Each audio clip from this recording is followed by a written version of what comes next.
jump in and get started. Welcome and Happy New Year to everyone. I know that we are well into the new year already, but we have not seen many of you. For those of you who join us pretty regularly, we have not had a webinar since November. We took December as a month of rest and recharge, at least from work, because we know that December is quite the busy month for many of us. So welcome to the University of Phoenix Educational Equity Webinar Series. We are so grateful to have you all here today. We want to start out this year with talking about equity not being a trend. We congratulate all of you who have joined us today in making your commitment to continue your equity challenge and commitment in 2023. We look forward to hearing from our speaker today. Next slide, please. For those of you who are new here, my name is Tondra Richardson. I'm a director in the Office of Educational Equity, and I have the honor of co-hosting this monthly series with my colleague, Saray Lopez, fellow director in this office. The Educational Equity Webinar Series was designed to foster a learning environment where we may explore paths to empower individual action for greater unity and societal transformation. These conversations are a priority at University of Phoenix because we serve working adults across all industries, in which 56% of our students identify as members of historically underrepresented communities. Throughout these webinars, we facilitate thought-provoking conversations to promote the practice of inclusive leadership in today's culturally complex society. Next slide, please. Welcome, everyone. Happy New Year. It's just so great to be here with you all, and thank you, Tondra. So before we begin, we would like to take a moment to acknowledge the original inhabitants of all the lands on which we are standing. While we meet virtually, I invite you to join me to honor and give gratitude to the Indigenous peoples who were the original custodians of the various lands, which we each call home. We recognize that a land acknowledgement alone is insufficient, yet it does serve as a starting point as we continue our individual journeys towards racial equity. So here in the Phoenix metropolitan area, we inhabit the Hohokam, Akimet-O'odham, Hapash, and Yavapai lands. Thank you all for just giving this short seconds of time to honor the original custodians of this land in which we stand. So next slide. We want to make sure we are raising awareness of significant equity, diversity, and inclusion dates and milestones throughout history. We do acknowledge there may be some dates missing and invite you to share in the chat an observance missing related aligned within the month of January, and make sure that you do include a link, a resource where we can all go and learn a little bit more about it. We hope that you did take a moment on Martin Luther King Day, as well as it was actually National Healing of Racism Day on Tuesday, to just take a moment and be present with all that there is as far as where our society stands, the difficult moments, the great moments, and just acknowledge our positions, acknowledge the fact that we are starting a new year, and even with this session, starting a new year, learning new things and how we can make a more inclusive and more belonging society. So with that, I will pass it on to Tondra. Thank you. So we did want to add a quick plug here for our next webinar, which will be held next month on February 16th. We are looking to continue this commitment to equity throughout the year, and we want to talk about going beyond the DEIB training. So more to come on that. We can go to the next slide, please. Now we just want to go through a little bit of housekeeping and set the stage for today's discussion. So listed here are guidelines we believe essential to fostering respectful conversations. We value your participation in potentially uncomfortable discussions, as this reinforces our willingness to learn and grow. So we just ask that you take a moment to read through some of the guidelines that we have here. Overall, we're asking all participants to contribute to an atmosphere of mutual respect and sensitivity. In addition, we highly encourage you to connect with one another, share your LinkedIn profile and helpful resources related to today's topic. If you have any questions during the presentation, please type them into the question box at the bottom of your Zoom screen.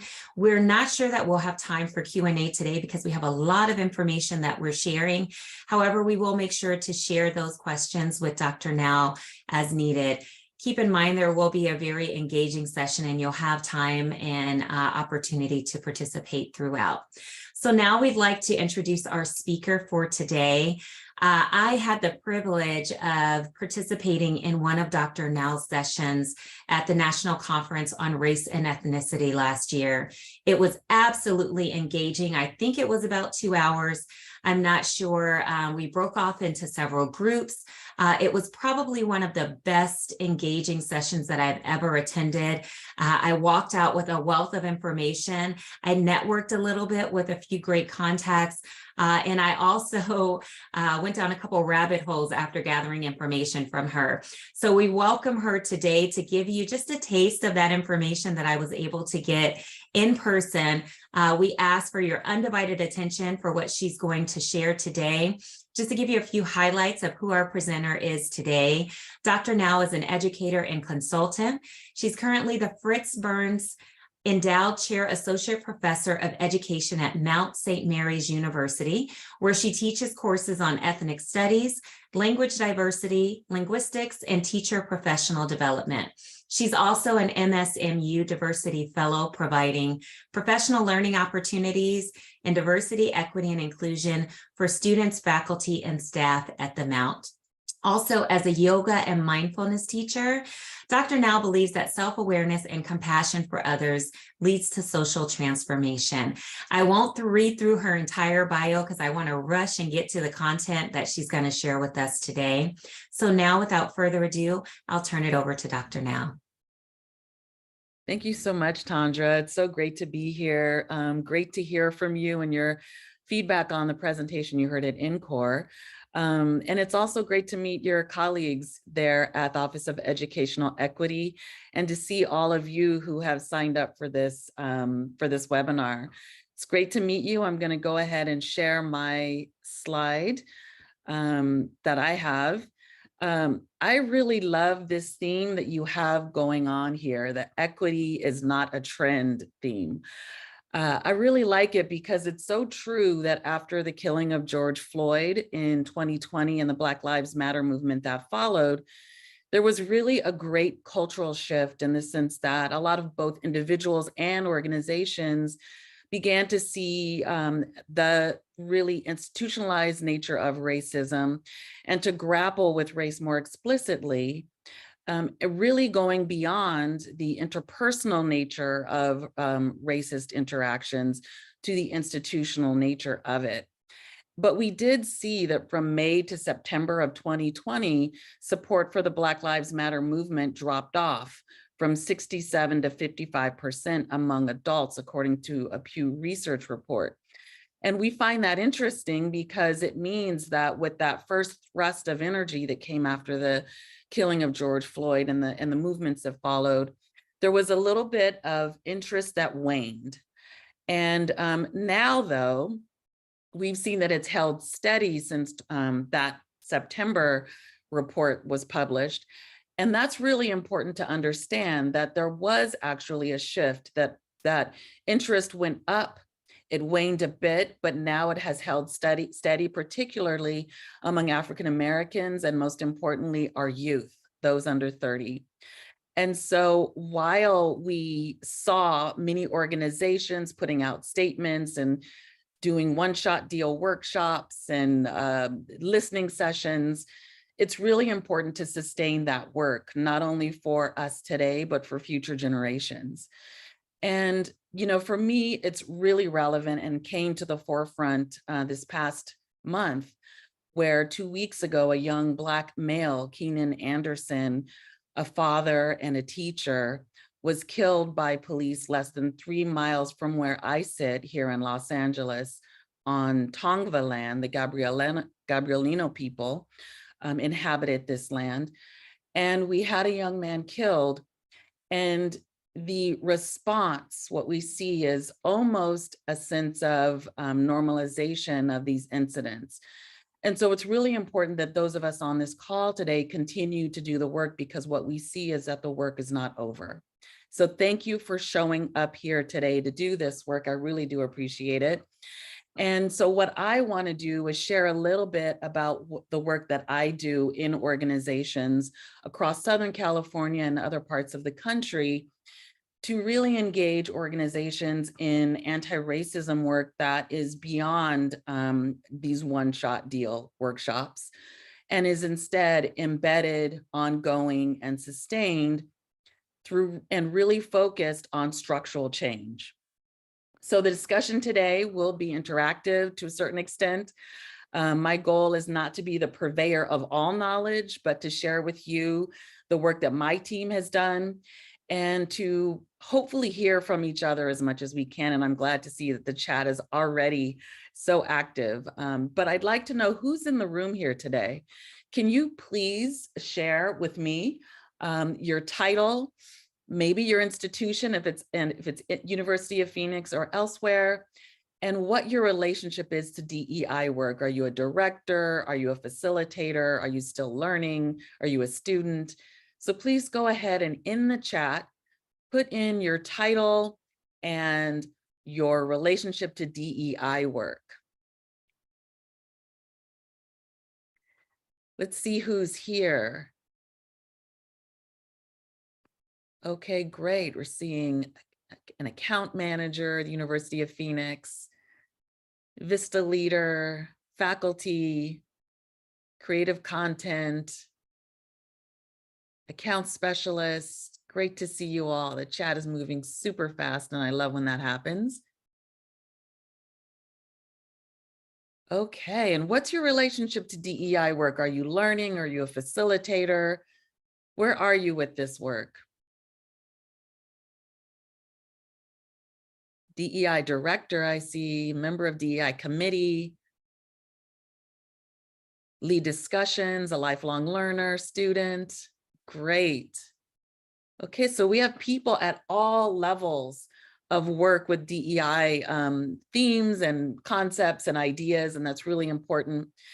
And so it's great when that happens, because we can all learn from each other, and we're all at different stages of learning.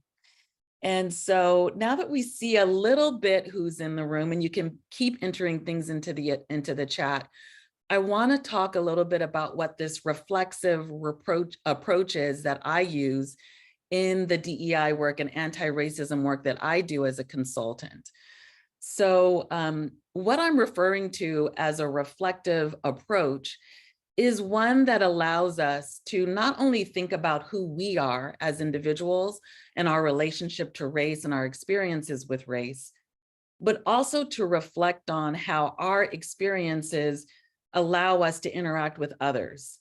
That means our colleagues, that means our students, and it also means the people in our personal lives.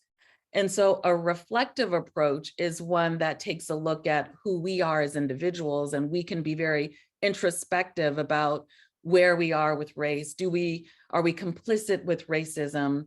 Are we doing enough to combat racism? So we can be reflective about that individually, but what we want to do as well is to branch out and think about, how am I impacting others? And how is the work that I'm doing impacting others? But also, as you can see how these arrows are going bi-directionally, there are others who impact us, and our history, our society, our culture, all of those things impact who we are and how we view things like race and the intersections of other identities along with race. So gender, sexuality, class level, immigration status, our dominant language, all of those things shape who we are, shape how we interact in the world, and also shape how others interact with us. So we can both influence the world, but the world influences and shapes us. So this idea of a reflexive approach comes from the field of sociology and anthropology.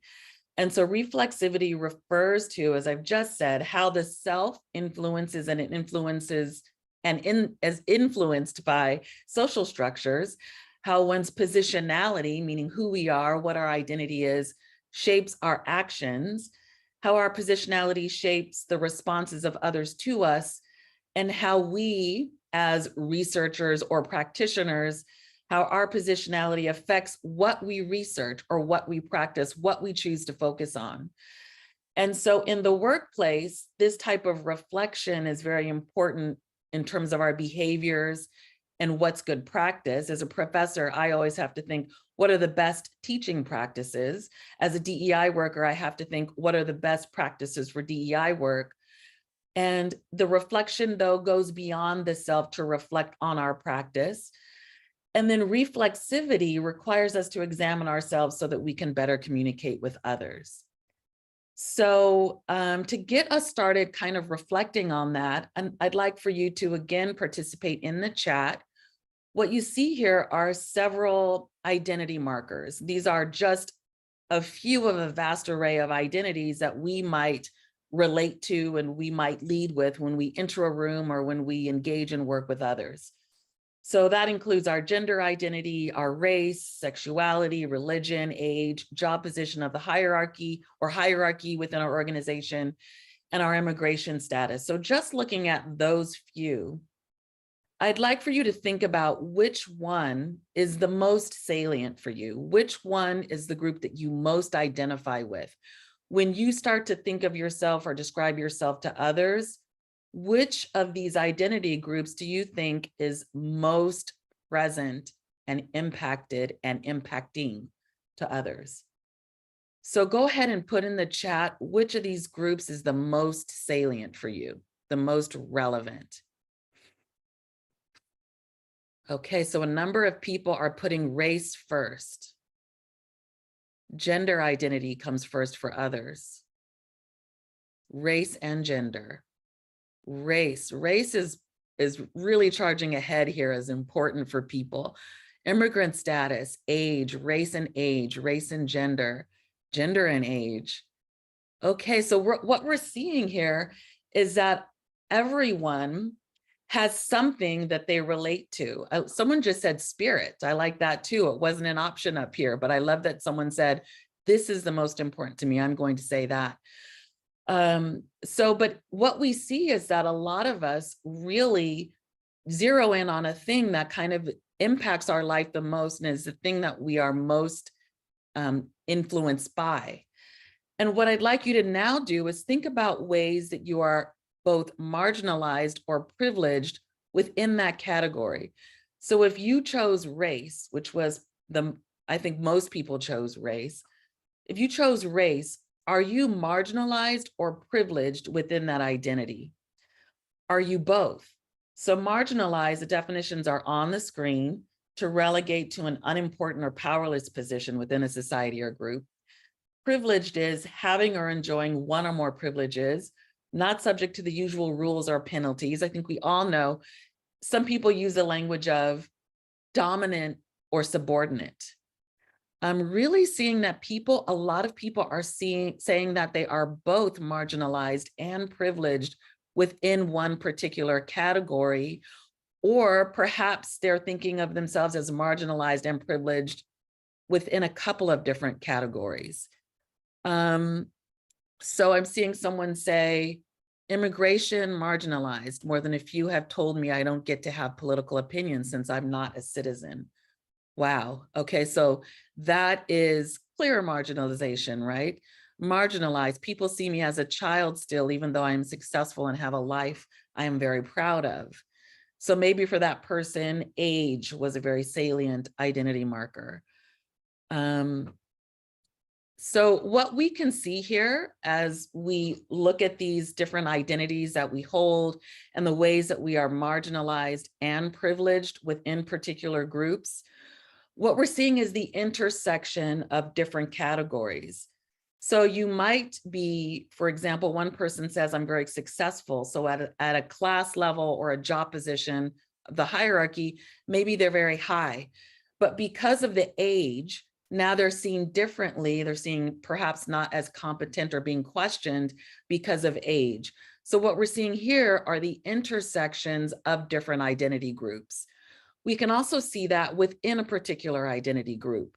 So within the category of race, for example, I might see myself as marginalized because one of my races is that I'm African American. I'm also Japanese. So there's already kind of an intersection of race there. But I also see myself as marginalized as an African American woman, because my experience as a woman has me marginalized within the dominant society of a patriarchal society. So my experience as an African American woman is different from an experience of an African American male. And I wouldn't say that African American males have a more privilege than I do. They do have the privilege of gender, but also because of their experience of being male and Black, they're seen differently than perhaps a white male would be seen. So what we're really understanding here is that within our identity groups, we are both seen in a particular way, but we move in particular ways as well. So if questions come up about this, or you want to share something about this, please make a note in the chat so that though Tandra and Saray, who are monitoring the chat, can let us know if there's something that comes up for you that you'd like to ask a question about. So for example, someone says their race is Pacific Islander and that they're both marginalized and privileged depending on the stereotype being applied in the moment. Find that quite interesting, right? The stereotype could be the model minority that many Asians experience, the model minority of being super intelligent, but still considered, Maria is saying, less important. So I find that very interesting, how we can see that we're both marginalized and privileged within a particular category. That is due to intersectionality.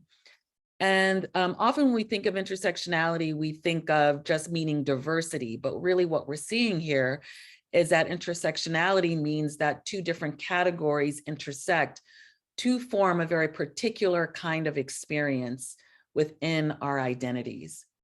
So one thing that's important to note here is that, yes, thank you for shouting out Kimberly Crenshaw, who coined the term intersectionality and who named this idea, this concept, and this lens through which we can look at phenomena of race and other identities within our society. So what we're seeing here is that we have a lived experience of our identities. And we saw that some people lead with race, while other people lead with gender, and other people lead with age. So what this means is that when we enter into a room, we're bringing that important salient identity with us, and we're sensitive to that identity. We know that it's present for us. And yet other people are entering that same room where maybe race isn't salient for them. They're not even thinking about race for a variety of reasons. Maybe they're more privileged in the category and race isn't a thing that they have to think about much. Whereas those of us who are marginalized in the category, we have to think about it all the time.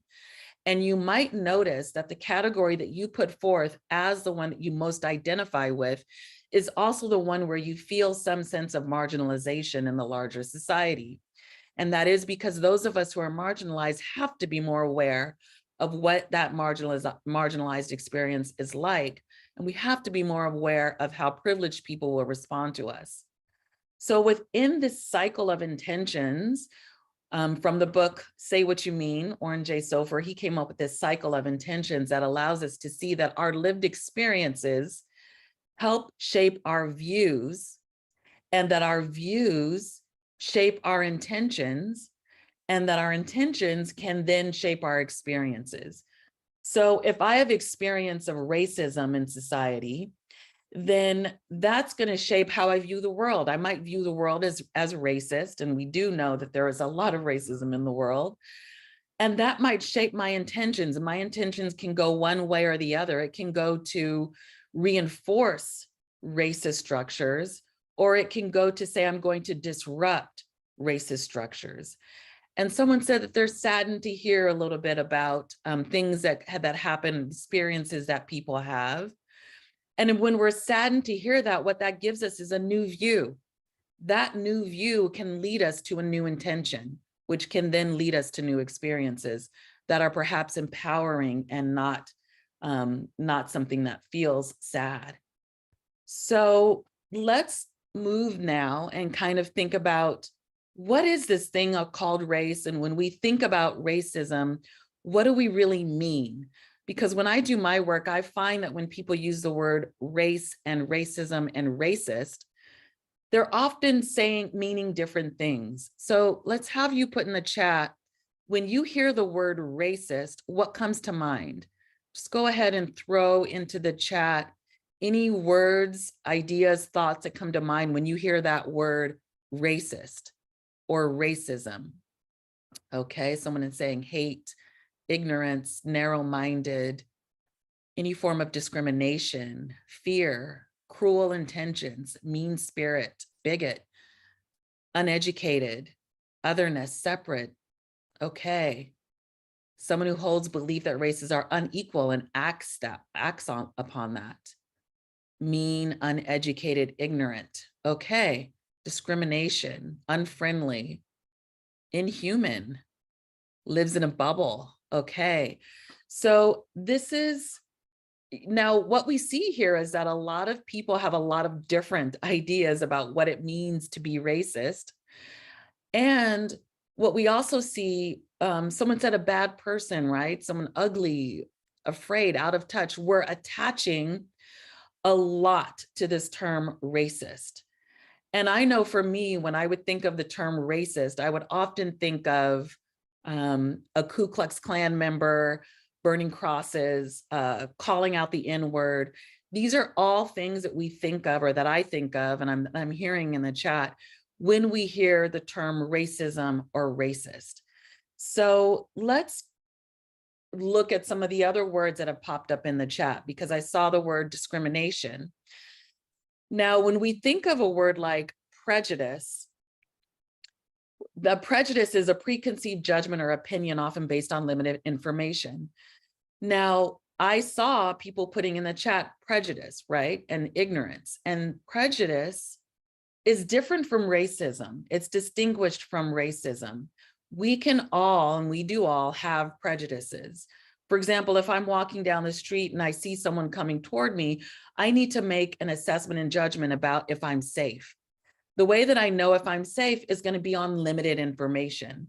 I'm going to look at a person, I'm going to make an assessment, particularly being a woman walking down the street. I might see a man walking down the street toward me. I'm going to look at the size.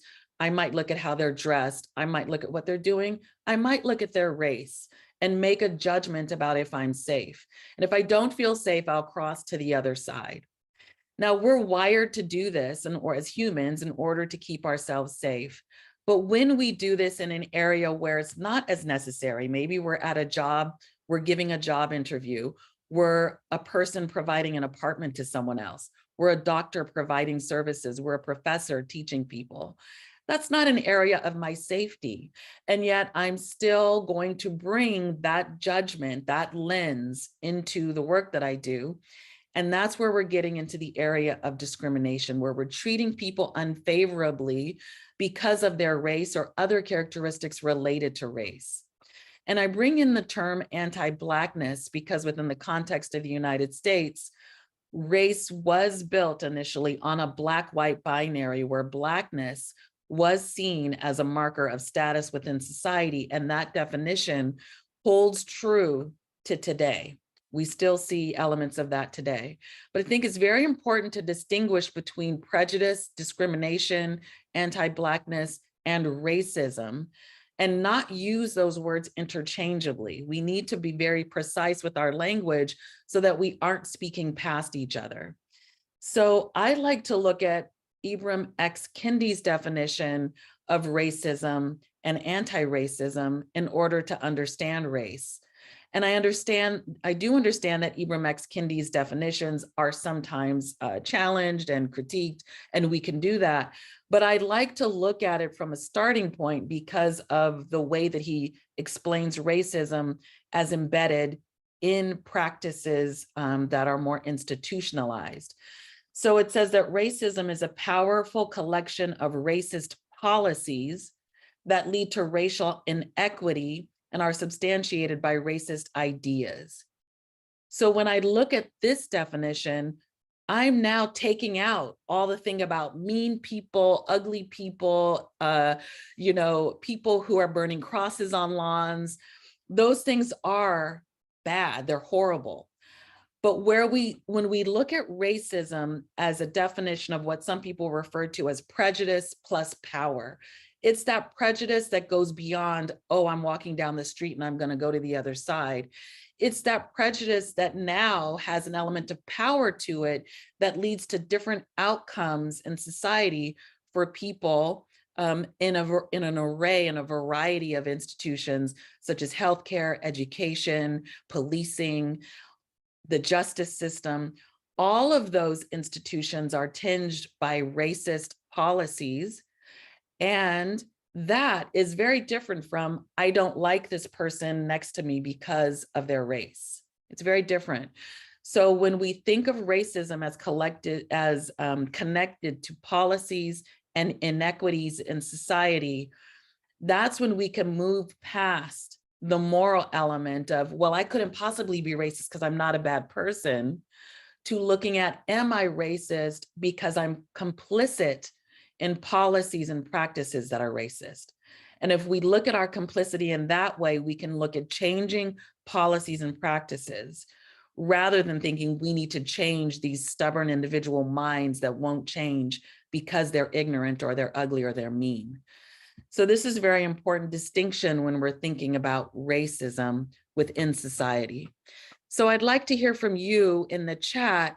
What are you noticing about the differences in our initial definition of racism and in Ibram X. Kendi's definition of racism?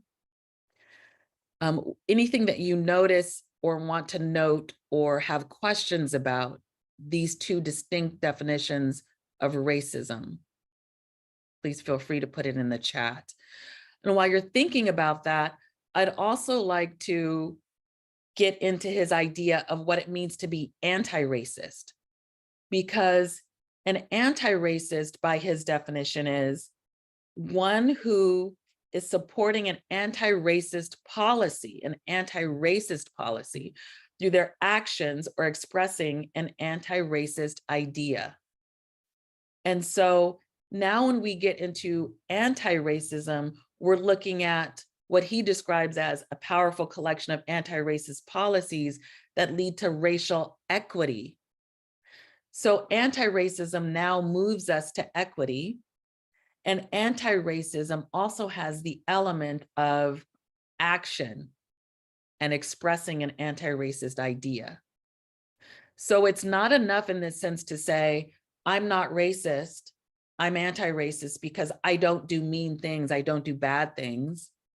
In order to say we're anti-racist, we actually have to say that we're engaged in dismantling racist policies and we're putting forth anti-racist policies. Okay, so I see a couple people responded that this second definition says it goes much deeper than literal skin color. Someone else says it takes the emotion out. It's about the action, not a definition of the person. Someone else says it's all involve policy and either behaviors or supporting them. All involve policy and either behaviors or supporting them. And then yes, action, sometimes people say they are not racist, however, they don't say they are an anti-racist. I think this is so important what Patricia just said, because a lot of institutions as well are saying that they are anti-racist. They're saying they're anti-racist because they're putting an eye toward diversity, but diversity is not the same as anti-racism. Diversity is important in terms of including representation. It's important to say that we are being inclusive, but what is going to be anti-racist is creating equitable policies and equitable structures. Someone else, Kent said, I can't just say I'm an anti-racist, I have to act anti-racist. So these are all really, really important comments. Thank you for sharing these. So just going to go ahead and let you keep putting things into the chat, and I'm going to move a little further. So if we say that anti-racism is an action, and we also say that we're all here in this chat, we're at different levels of understanding what it means to be anti-racist and the work that we do, I'd like for you to now share, and maybe Tandra or Saray will put into the chat, a diversity rubric, okay? And this rubric, what it allows us to do is to kind of assess ourselves and say, where am I in terms of anti-racism? What's the work that I'm doing? And this particular rubric focuses more on DEI, so not necessarily anti-racism. The questions here related to DEI, diversity, equity, and inclusion. But I'd like for you to kind of think about where you stand in terms of your knowledge and awareness, your involvement and support, and then your leadership around diversity, equity, and inclusion initiatives at your site. So what this rubric allows you to do is to decide if you're emerging, developing, or transforming in these areas. And the rubric that's put into the chat states what emerging, developing, and transforming mean. So an emerging person is someone who's really just beginning to learn about diversity, equity, and inclusion concepts and ideas, and maybe beginning to talk about it with others. A developing person is talking about it with others, understands what it means, and is beginning to implement it in your individual work, the work that you do.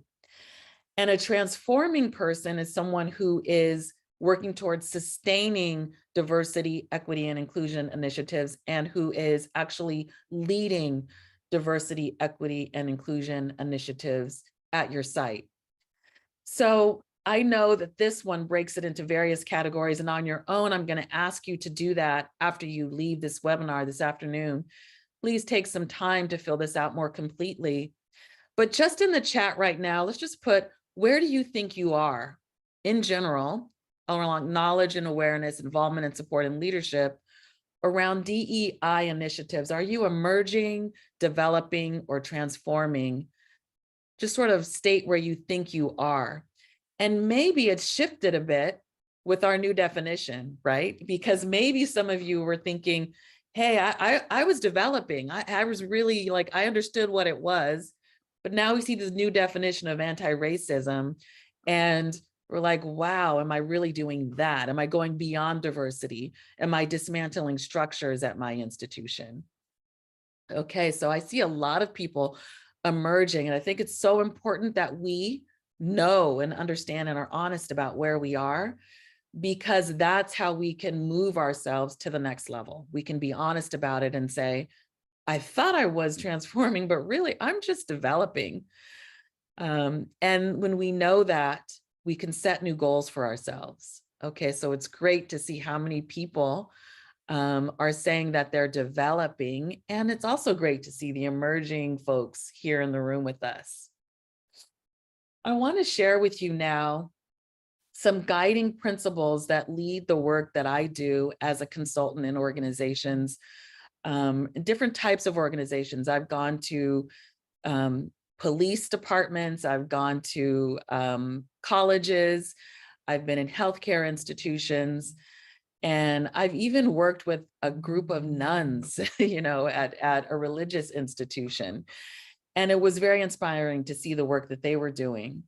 So the way that I do my work, and to really think about going beyond diversity and beyond talk about anti-racism to actual making sure that I keep myself honest about doing effective, sustainable work, is I lead with these guiding principles. And so these guiding principles are, one, that context is really, really important. Our organizations are all rooted within a particular historical, cultural, and social context. So if I'm in an institution like healthcare, I need to understand that many practices of healthcare are, for just take one example, gynecology was rooted, that gynecology was founded, the father of gynecology, through work with enslaved women and work on enslaved women, where they were, this particular doctor was exploring the female body through looking at enslaved women, often without anesthesia, and then understanding how the human body worked in order to apply that to what we now understand as the field of gynecology. Someone just put into the chat, Henrietta Lacks. It's important to understand that many African Americans have gone into healthcare situations and experienced the use of their bodies for experimentation, for understanding more about medicine, and therefore making huge contributions to the field of medicine, but without their consent. And those of you who've done any kind of research know you now have to get consent to do any kind of research. This is why the Tuskegee syphilis experiment was just one of the examples. So if I'm in a healthcare institution, I need to understand that my hospital, my clinic is embedded in a historical, social, and cultural context where some groups were victimized. Some groups were actually treated very, very poorly within that institution. And so for me, as a doctor, as a nurse, as a practitioner, even as an administrator within healthcare, I need to understand that some patients will be coming with that legacy, and that this context of the very clinic itself and the way that it is shaped is steeped in that. So context matters. Structural change. Therefore, if the context is that important, if so many of our institutions are embedded in racism, that means structures need to change, not just people. It doesn't mean that I just need to educate Black people that they shouldn't be afraid of healthcare institutions. It means that healthcare institutions also need to change. Also, another guiding principle is the importance of communication. This is communication not just with our clients, with our students, but also with each other. How are we communicating as colleagues and peers? And how can we utilize nonviolent communication skills, meaning skills that include compassion, empathy, and curiosity, as opposed to confrontation, debate, and defensiveness?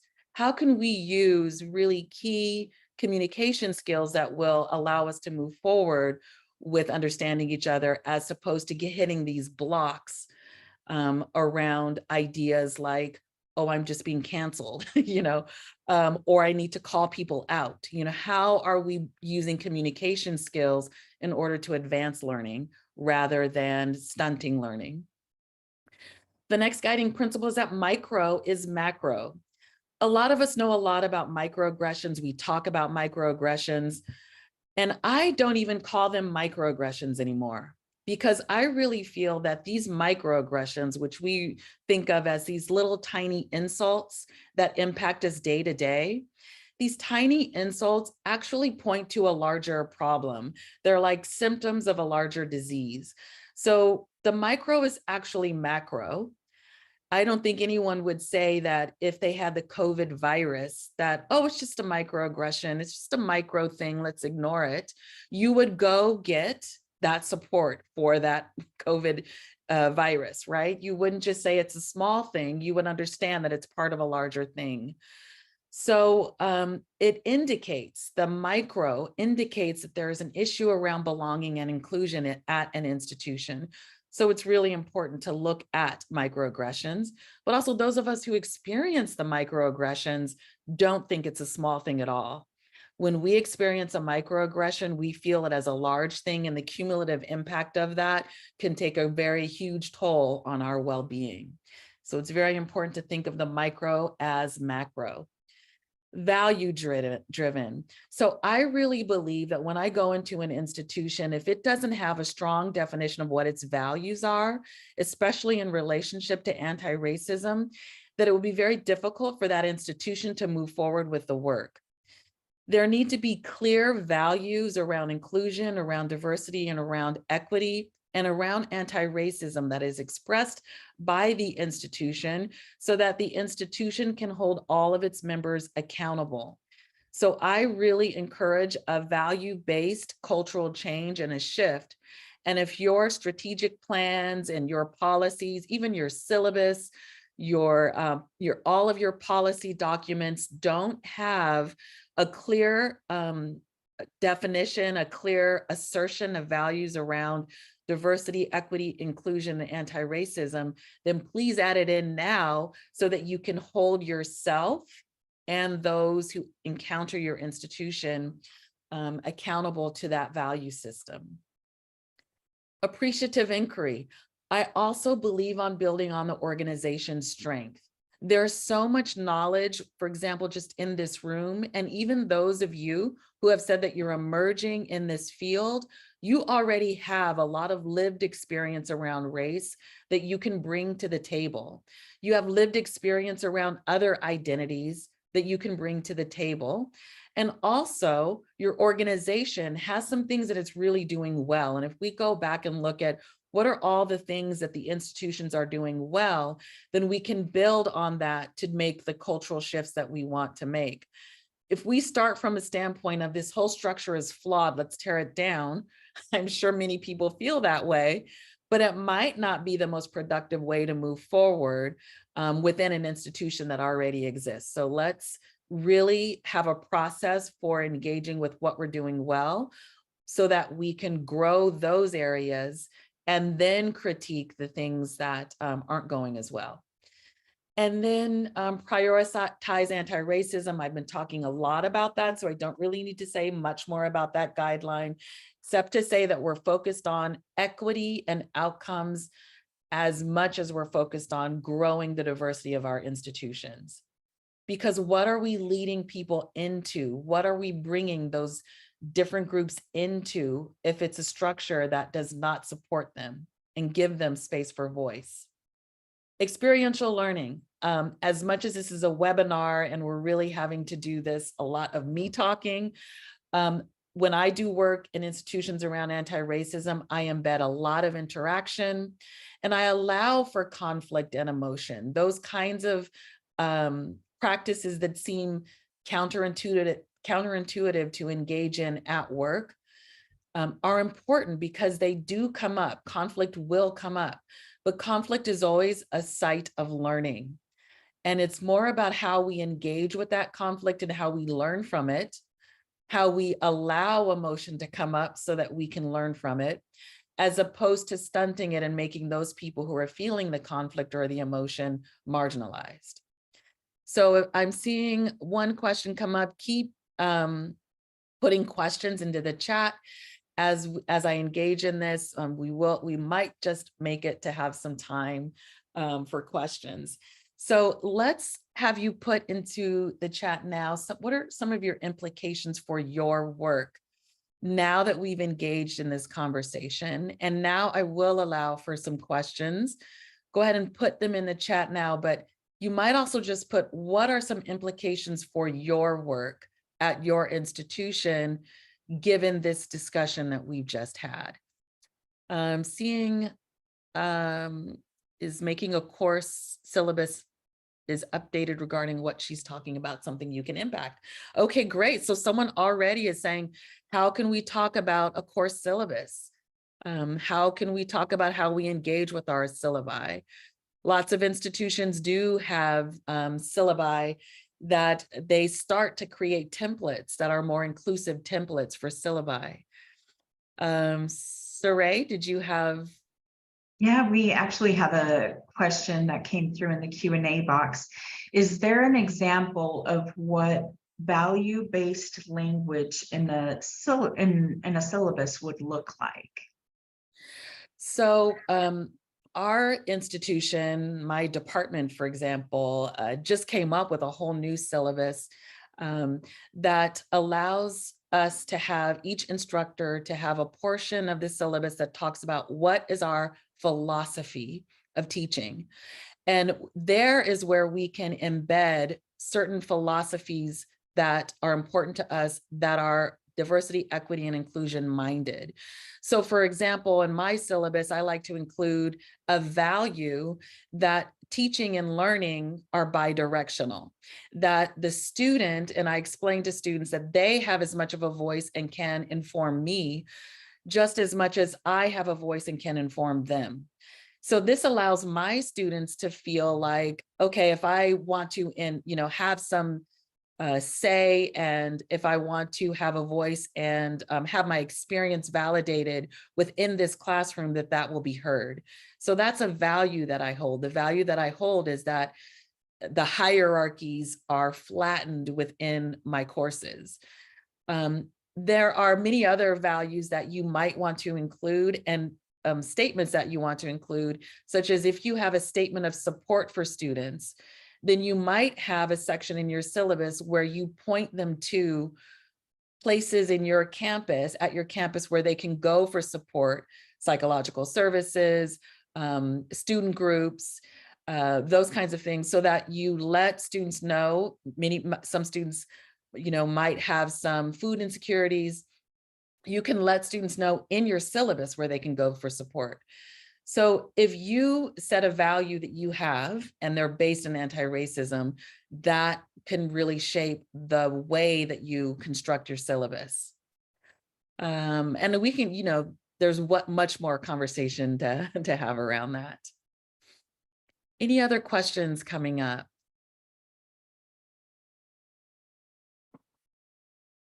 I'm seeing actually a lot coming up in addressing micro and macro aggressions, intentional about DEIAB work.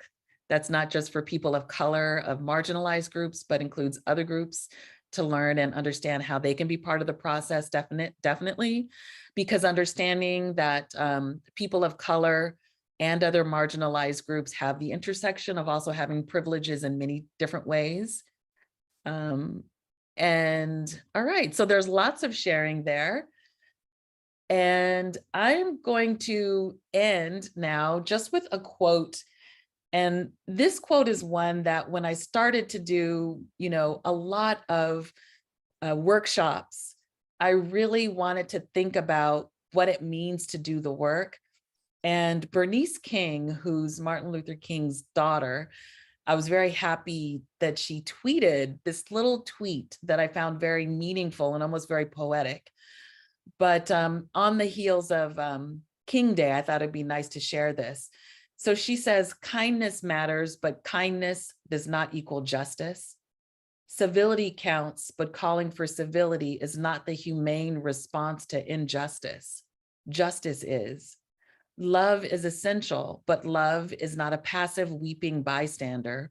Love puts in the work. And I love this quote because it reminds us that the real work is that anti-racist change, and being nice to each other and loving to each other and being civil to each other is very, very important. But the work calls for justice. And so I want to thank you all this morning for engaging in one step toward that work.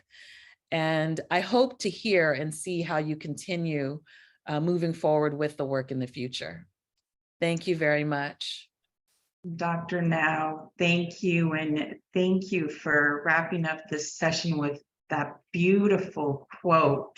My goodness, I'm going to have to look it up and just sit with it for a minute. It's powerful. And this entire session, thank you. You shared so many gems that I'm going to have to go back to the recording and just watch it and write down everything that you just shared. And I for sure want to do the rubric self-assessment.